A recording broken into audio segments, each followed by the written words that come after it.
नमस्कार। हिंदी की पाठशाला यूट्यूब चैनल में आप सबका स्वागत है। अब से हम लोग विसर्ग संधि की परिभाषा और उसके नियमों के बारे में जानेंगे। अभी तक हम लोग ये पढ़े कि संधि में दो वर्णों या ध्वनियों का मेल होता है और उसमें स्वर संधि में स्वर का स्वर के साथ मेल होता है और व्यंजन संधि में स्वर या व्यंजन के साथ व्यंजन या स्वर का मेल होता है, जिसमें अनिवार्यतः एक व्यंजन रहता है। वैसे ही विसर्ग संधि में विसर्ग के साथ स्वर या व्यंजन का मेल होता है। हम लोग ये भी पढ़े कि स्वर संधि में प्रथम पद का अंतिम अक्षर या ध्वनि दूसरे पद के प्रथम अक्षर के साथ संधि करके या जोड़ा बना करके एक नए शब्द का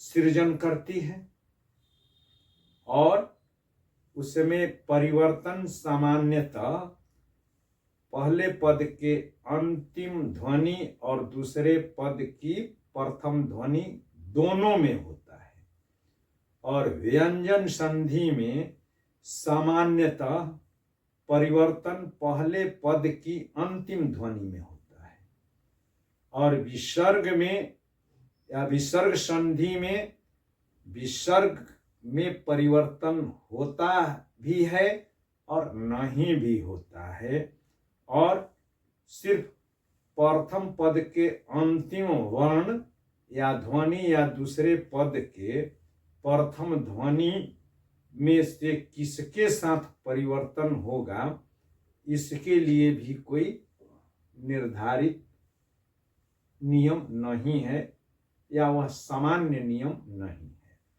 तो विसर्ग में परिवर्तन हो सकता है या विसर्ग के पहले वाले वर्ण में भी हो सकता है या बाद वाले वर्ण में भी हो सकता है। तो अब हम लोग देखें विसर्ग संधि का पहला नियम। तो विसर्ग संधि का पहला नियम है कि ये जो है अलग अलग जो है कर दिया हूं, सरणी में कर दिया हूं। तो पहला पद, दूसरा पद और परिवर्तित पद और उसके बाद एक उदाहरण है। तो पहला पद में ही विसर्ग होगा और विसर्ग के पहले अगर अ की मात्रा हो या अ हो और उसके बाद घोष व्यंजन वर्ण हो। घोष व्यंजन वर्ण कौन है? तो स्पर्श व्यंजन वर्ण जिनकी संख्या 25 है, क से लेकर के म तक। तो उसमें तीसरा, चौथा और पांचवा वर्ण या अर्थात अंग ग, घ अंग, ज झ य, ड ढ ण, द ध न, ब भ म और अंतस्थ य र ल व और ह अगर हो तो उस स्थिति में क्या होगा कि विसर्ग का ओ हो जाएगा। फिर से, अगर पहला पद के अंतिम में विसर्ग है और विसर्ग के पहले अगर अ की मात्रा आ रही है, जैसे अधः गति का उदाहरण हम लोग देख लें।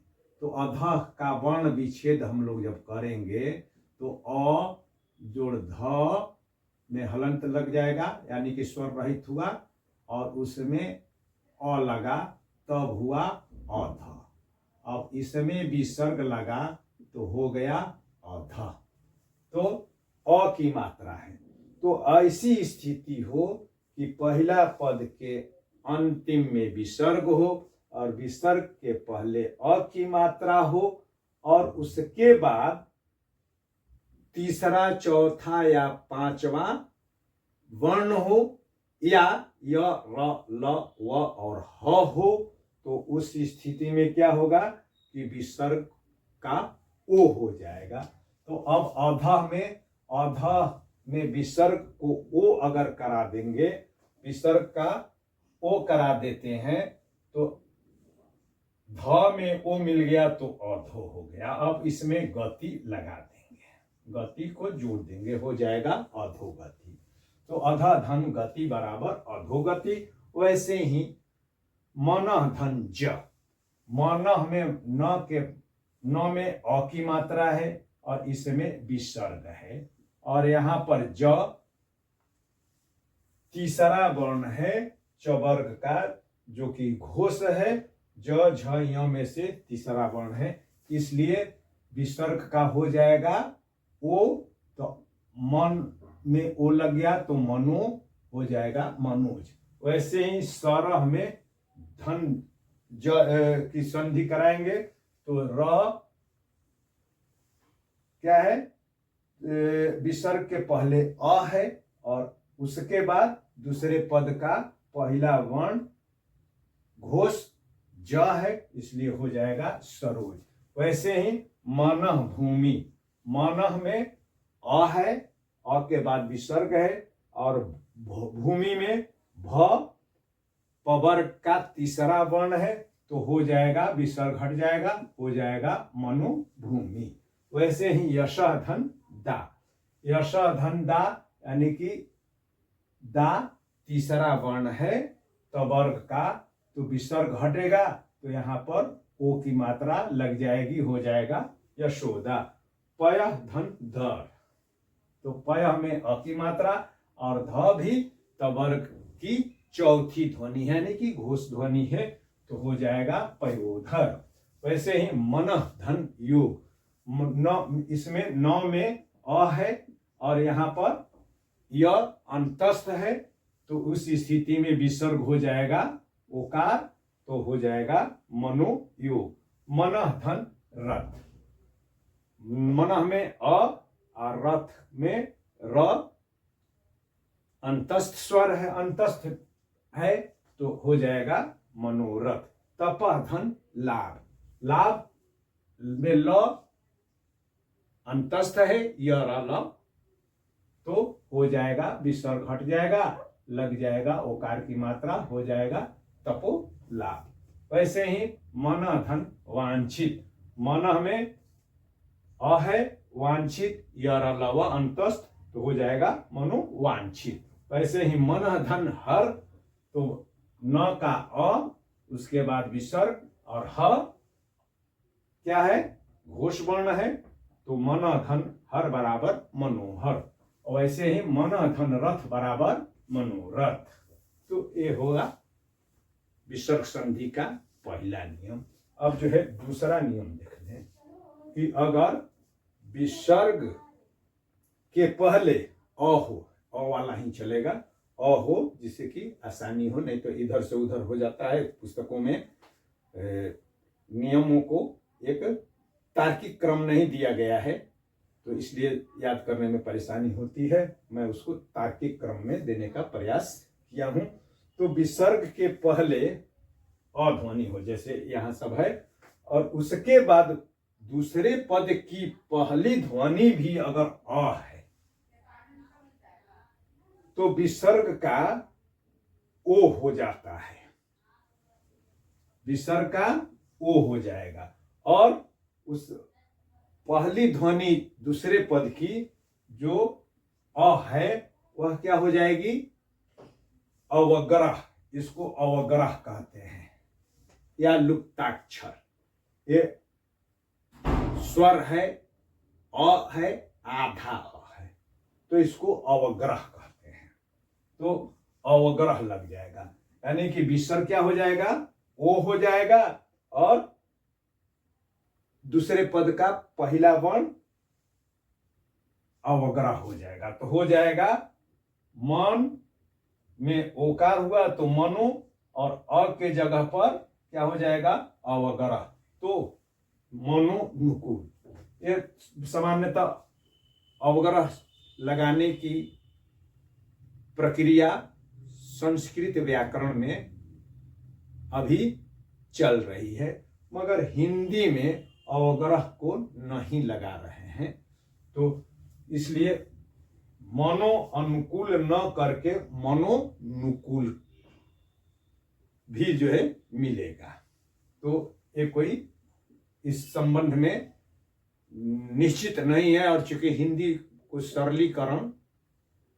का सरलीकरण करने के लिए वो अवग्रह को नहीं लगाते हैं। वैसे ही प्रथमा धन अध्याय, तो प्रथमा में म है, म में अ है, फिर विसर्ग है और उसके बाद अ है, तो अ हो जाएगा, विसर्ग हो जाएगा ओ और अ हो जाएगा अवग्रह, तो हो जाएगा प्रथमो अध्याय, या हिंदी में प्रथमोध्याय भी लिखा जाता है, वो भी सही है। वैसे ही तीसरा नियम अब है। तीसरा नियम क्या है कि अभी यहां तो जो है देखे थे कि घोष है, और मगर इस तीसरे नियम में अगर पहले पद के अंतिम ध्वनि विसर्ग के पहले अगर अ है और उसके बाद दूसरे पद की पहली ध्वनि अघोष है, तो अघोष व्यंजन कौन कौन है? तो प्रत्येक वर्ग का पहला और दूसरा, यानी कि क ख च छ ट ठ त थ प फ, ये क्या है? अघोष व्यंजन है।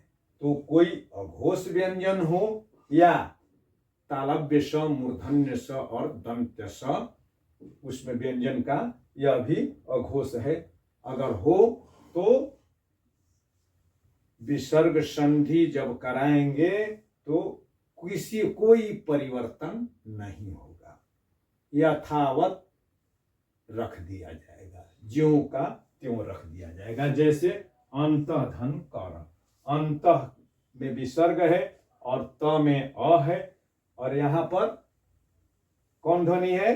अघोष ध्वनि है क, चूंकि कबर की पहली ध्वनि है, तो इसलिए इसके बीच संधि में किसी प्रकार का परिवर्तन नहीं होगा, ज्यों का त्यों रख दिया जाएगा, सिर्फ धन का चिन्ह हटा दिया जाएगा और मिला दिया जाएगा, तो हो गया अंतःकरण।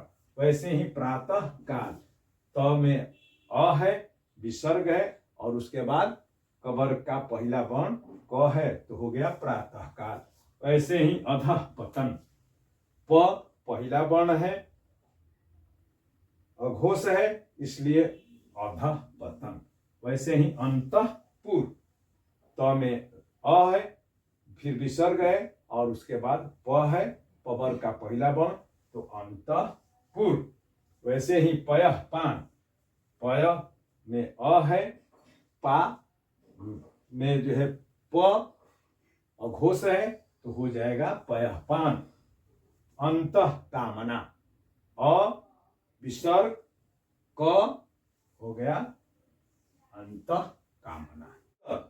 विसर्ग है, चौथा नियम यह है कि अगर पहला पद के अंतिम में विसर्ग है और विसर्ग से पहले आकार यानी कि अ आ की ध्वनि हो या उसकी मात्रा हो, और उसके बाद जो दूसरा पद है उसकी अगर पहली ध्वनि क है, तो विसर्ग क्या हो जाता है? विसर्ग स बन जाएगा, विसर्ग स हो जाता है। जैसे नमः धन का, नमः में अ की ध्वनि है, अ की मात्रा है, उसके बाद विसर्ग है और उसके बाद क ध्वनि है, तो विसर्ग क्या हो जाएगा? दंत्य स बन जाएगा, तो हो जाएगा नमस्कार। वैसे ही पूरा धन का, पूरा में अ, धन क, अधन क बराबर विसर्ग क्या हो जाएगा? स हो जाएगा, तो हो जाएगा पुरस्कार। वैसे ही भा धन कर, तो भा में आ है प्लस क है, तो विसर्ग यहां पर स हो जाएगा, तो हो जाएगा भ में आ ये चला जाएगा तो भास्कर।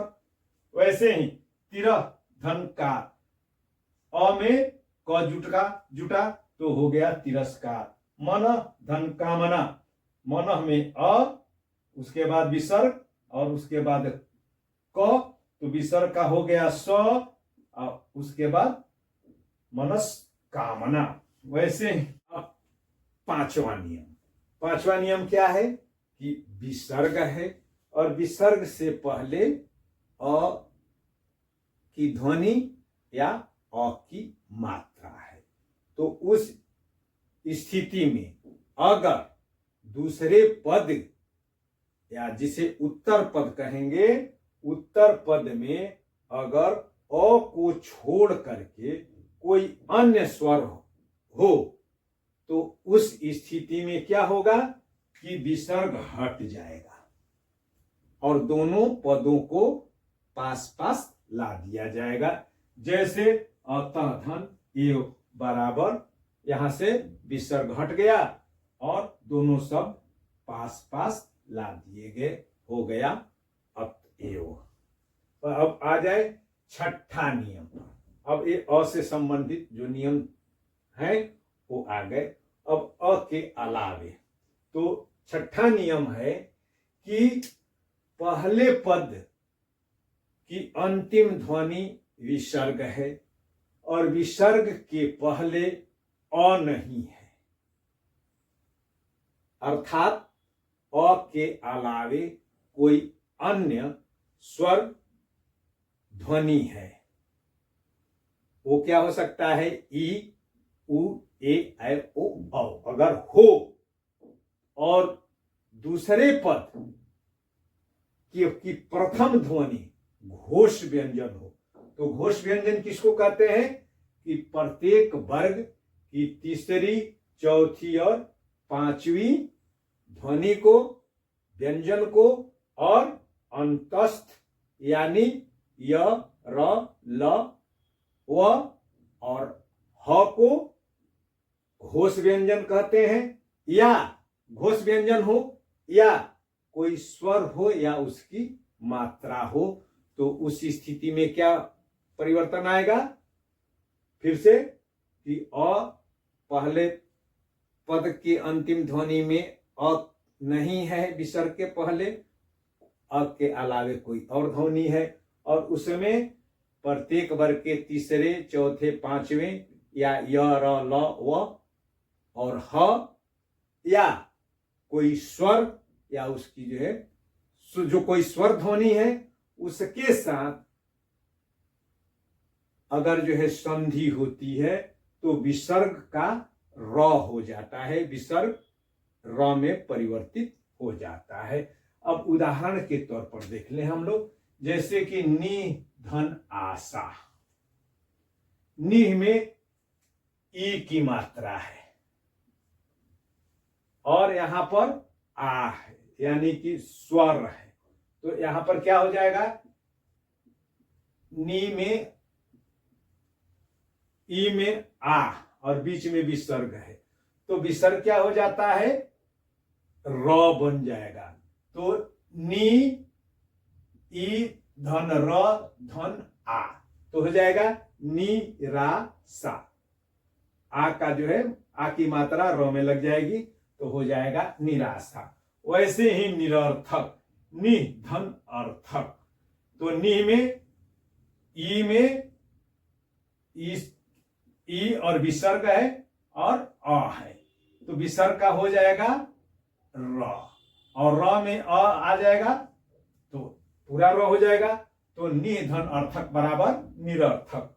वैसे ही निह धन उपाय, ई में उ जुड़ा तो उस स्थिति में क्या होगा, विसर्ग र, तो हो जाएगा निरूपाय, र बना, र में उ की मात्रा लगी तो निरूपाय।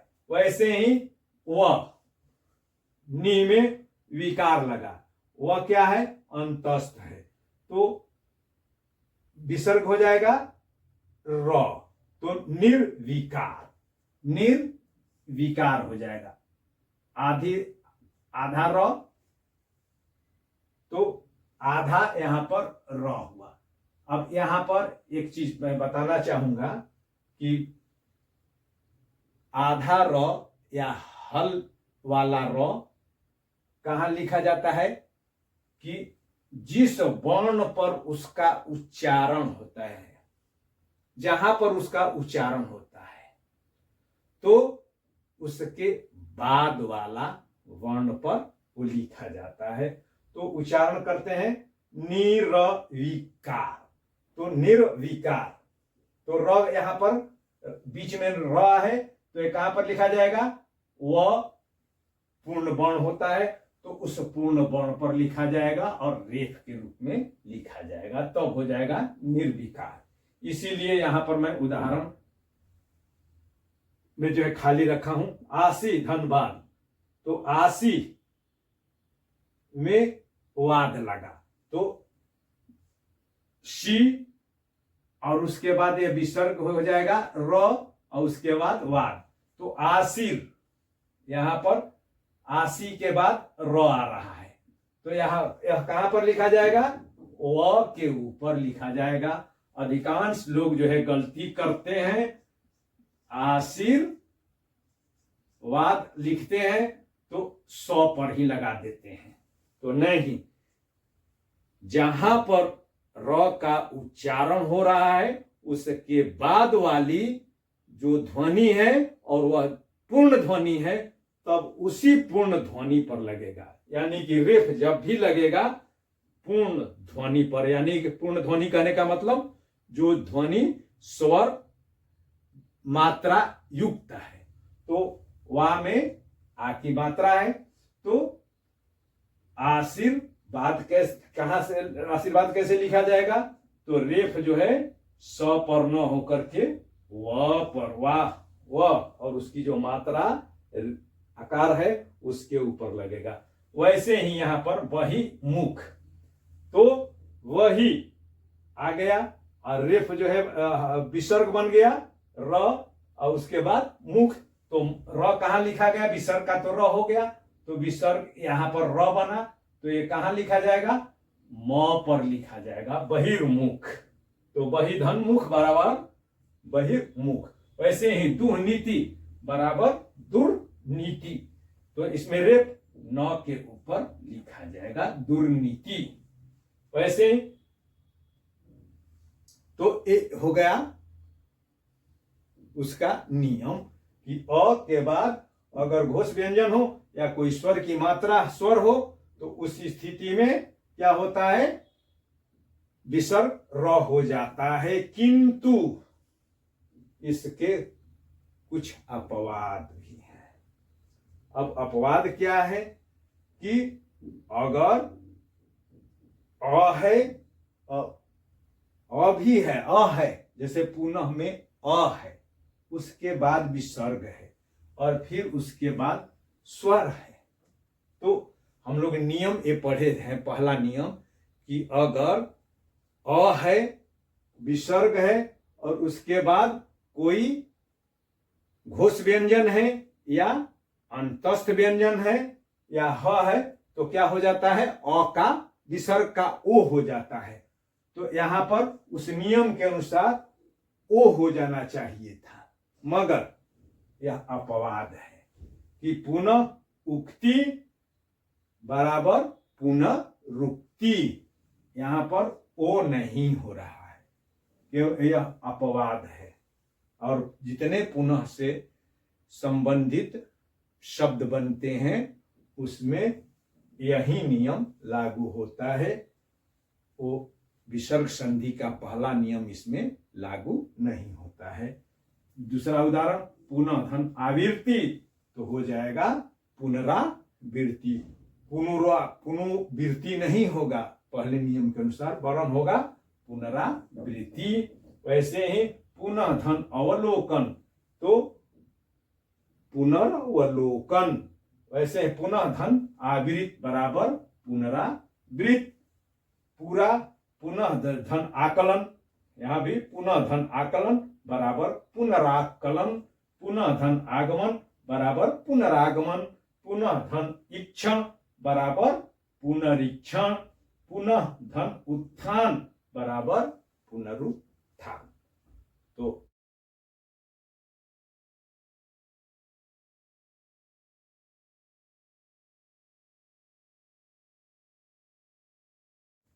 कि विसर्ग से पहले अगर ई या उ, जैसे यहां पर निष्कपट, तो निह में न में ई की मात्रा लगी हुई है, तब जो है न में ई की मात्रा है, तब यह जाकर के नी हुआ। तो पहला पद के अंतिम में विसर्ग है और विसर्ग के पहले ई या उ ध्वनि हो या उसकी मात्रा हो, और उसके बाद दूसरे पद में, तो दूसरे पद की पहली ध्वनि अगर क हो, ख हो, ट, प या फ हो, तो उस स्थिति में विसर्ग का श हो जाता है, यानी कि विसर्ग श में परिवर्तित हो जाएगा। जैसे अब यहां पर देख ले, नी यानी कि न में ई की मात्रा, उसके बाद विसर्ग, और उसके बाद क ख ट प फ में से क है, तो यहां पर नी यथावत रहेगा और विसर्ग के जगह पर श हो जाएगा। तो इस तरीके से हो जाएगा निष्कपट। वैसे ही आविष्कार, आवी, यहां भी व में ई की मात्रा है, उसके बाद विसर्ग है, उसके बाद क की ध्वनि आ रही है या क अक्षर है, तो आदि जोड़ कार बराबर आविष्कार। नि धन काम, विसर्ग के पहले ई, उसके बाद दूसरे पद का पहला अक्षर क, तो निष्काम। वैसे ही दुह धन कर, तो दुह में द में उ की मात्रा है, द में उ की मात्रा, उसके बाद विसर्ग है और उसके बाद क है, तो उ हो और उसके बाद क ख ट प फ हो, तो विसर्ग मूर्धन्य श में बदल जाएगा, तो हो जाएगा दुष्कर। वैसे ही दुह धन कर्म, तो उ के बाद विसर्ग, विसर्ग के बाद क, तो हो जाएगा दुष्कर।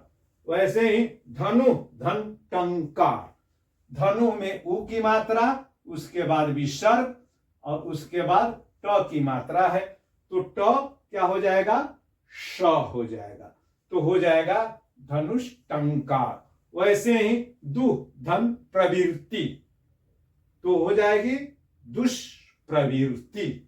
अब अगला नियम कि पहले पद के अंतिम में विसर्ग हो, उसके पहले क्या है इसका कोई महत्व नहीं है, बस विसर्ग हो, और उसके बाद प्रथम ध्वनि, दूसरे पद की प्रथम ध्वनि अगर र है, तो विसर्ग से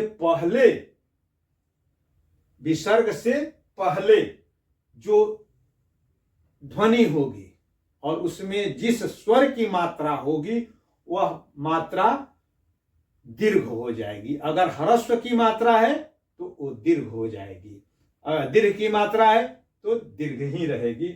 तो जैसे अब यहां पर देख लें हम लोग, नि धन रोग, नी है और उसके बाद विसर्ग है और आगे र है, प्रथम ध्वनि र है, तो क्या हो जाएगा, विसर्ग हट जाएगा और नी में जो है पहले पद की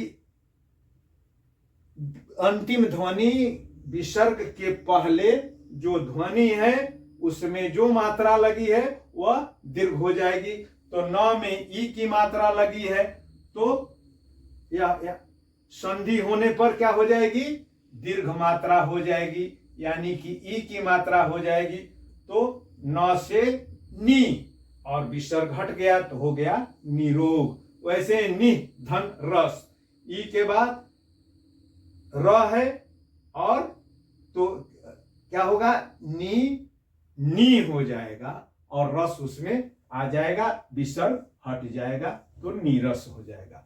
वैसे ही नि धन र आ रहा है विसर्ग के बाद, तो नी पहली ध्वनि ह्रस्वई है तो ये हो जाएगी दीर्घ ध्वनि, हो जाएगा नीरो।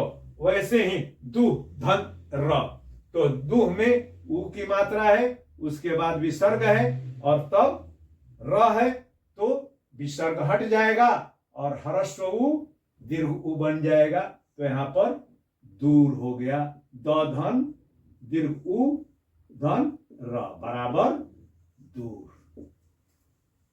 अब 9वां नियम, अगर विसर्ग हो और विसर्ग के बाद यानी कि दूसरे पद की प्रथम ध्वनि अगर च या छ है तो उस स्थिति में च या छ श में परिवर्तित हो जाएगा। तो यहां पर नि धन चय, विसर्ग के बाद च है तो विसर्ग परिवर्तित हो जाएगा किसमें, श में, तो हो जाएगा निश्चय। वैसे ही नि धन छल, नि के बाद दूसरे पद में पहली ध्वनि छ है तो विसर्ग तालव्य श में बदल जाएगा निश्चल। वैसे ही अब अगला उसी में कि अगर विसर्ग है, विसर्ग के बाद ट या ठ है तो ट या ठ श में बदल जाएगा यानी कि मूर्धन्य श में। तो उदाहरण के तौर पर धनु धन टंकार, धनु में विसर्ग, उसके बाद ट तो विसर्ग क्या हो गया, श, तो हो जाएगा धनुष टंकार। अब अगला उसी में है कि त या थ हो, पहले पद के दूसरे पद के का आरंभिक अक्षर त या थ हो तो त या थ स हो जाएगा, तो निह धन तल बराबर निस्तल।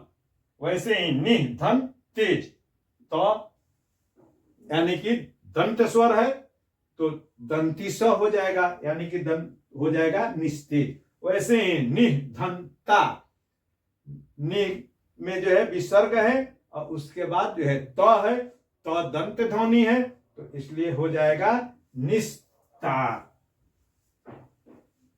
अब अगला सूत्र कि विसर्ग है और विसर्ग के बाद श या स है, तालव्य स या मूर्धन्य स या दंत्य स है, तो उस स्थिति में क्या होता है कि इसमें विकल्प है, आप चाहे तो परिवर्तन कर सकते हैं, चाहे तो यथावत आप लिख सकते हैं। तो विसर्ग रह भी सकता है या विकल्प से विसर्ग में परिवर्तन हो जाएगा। क्या, अगर तालव्य स है तो वहां पर मूर्धन्य स हो जाएगा, तालव्य स पहला पद के बाद में या दूसरा पद के पहले दूसरे पद में जो स है यानी कि तालव्य स है तो तालव्य स हो जाएगा स्वर रहित, अगर मूर्धन्य स है तो मूर्धन्य स हो जाएगा स्वर रहित, दंत्य स है तो दंत्य स हो जाएगा स्वर रहित। जैसे दुह धन शासन, विसर्ग है उसके बाद तालव्य स है तो अगर चाहे तो दुह शासन लिखे, सही है। और नहीं तो चूंकि यहां पर तालव्य स है तो इसलिए यहां पर विसर्ग को हटा देंगे और तालव्य स, आधा तालव्य स या स्वर रहित तालव्य स लिख देंगे तो हो जाएगा दुशासन। ध्यान रखना है कि जो है दूसरा पद का दूसरे पद में जो स है उसी का जो है वैकल्पिक रूप विसर्ग का बनेगा, यानी तालव्य स है तो तालव्य स, मूर्धन्य स है तो मूर्धन्य स, दंत्य स है तो दंत्य स। तो यहाँ पर तालव्य स है तो शासन के पहले दू के जगह पर, विसर्ग के जगह पर स्वर लगा दिए। वैसे ही दुह धन खंड, यहाँ पर ख और श का उच्चारण एक ही जैसा होता है, षंड ही है, तो यहाँ पर विसर्ग हट जाएगा तो दुष्खंड, या विसर्ग को रखें तो दुखंड। वैसे ही दुह धन स, यहाँ पर दंत्य स है तो दंत्य स, यानी कि दुस्सा या दुस्सा दोनों लिखेंगे। अंत सलीला, तो दंत्य स है तो अंतस सलीला, अंतस सलीला, दंत्य स के पहले आधा स आ गया। वैसे ही निसंदेह, तो निसंदेह भी लिख सकते हैं, विसर्ग नि और संदेह दोनों को मिला देंगे, धन वाला चिन्ह हटा देंगे। या दंत्य स है तो उसके पहले दंत्य स आ जाएगा, स्वर रहित। वैसे ही निशब्द, तो तालव्य स है तो निशब्द या निशब्द। यही जो है विसर्ग संधि के नियम है। विश्वास है कि अगर तीनों वीडियो अगर आप ध्यान पूर्वक देख लें और थोड़ा सा अभ्यास करेंगे तो संधि और संधि विच्छेद से संबंधित हर प्रश्न का उत्तर आप दे सकते हैं। बहुत बहुत धन्यवाद, और इसको अपने मित्रों के बीच लाइक, शेयर और सब्सक्राइब करना है। और अगर कहीं कोई परेशानी हो तो कॉल करना है। फिर से धन्यवाद।